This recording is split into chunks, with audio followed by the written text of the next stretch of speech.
Hey class, today we will be working through the assignment called Solving Two-Step Problems under the day of March 30th. So what you should have already done by the time you watch this video is you should have done your multiplication practice for the day. If you follow the link that I put in the assignment page, you will be able to practice your times tables and continue to improve on those. The resource that you will need for this lesson is this page. It says week 1, day 1 practice page on this side. It says week 1, day 2 practice page on this side. If you look down here, it says March 30th, which matches today's lesson. Get that, get a pencil, get your whiteboard and your whiteboard marker if you need it, and we'll get started. Before we even get started with this work, there are a few vocab words that we need to review together. Now, I say review because these are words that you should already know. Let's take a look. Our first vocab word for this unit, sum. This is a word that you've been hearing probably since kindergarten, but I want you to remember that a sum is the answer to an addition problem. Second one, difference. Difference. When you hear difference, I want you to think the answer to a subtraction problem. Can you guess which word we're going to do next? Product. Product is the answer to what kind of problem? Multiplication problem. Remember how we've had activities called color by product, roll and solve products? That should be familiar to you. The last vocab word we have for this unit is quotient. A quotient is, you guessed it, the answer to a division problem. So these 4 very important vocab words we will continue to review. You will be having a short quiz over these 4 words in the next week or so. So continue to practice them yourself.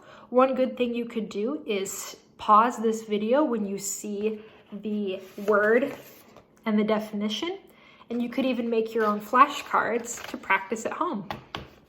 So those are some important words that we're going to need to know before getting to work today. Another thing I want to talk to you about today is another new word. It's not a vocab word, but it's going to be important for what we're doing. And this word is called a parentheses. Parentheses. It's a very long word to spell. But how they look like the letter C.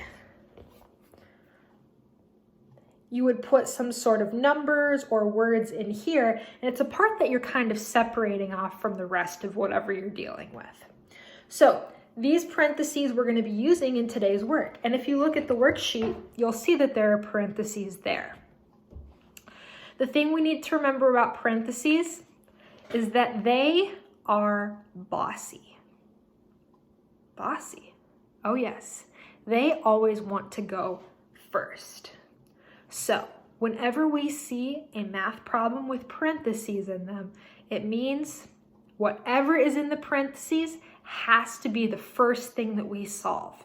They're bossy, so they want to go first. Let's take a look together at some of the problems on your page. All right, here you see that I have all the supplies that I need to do this work. Let's look at the directions for the page. Solve the equations below.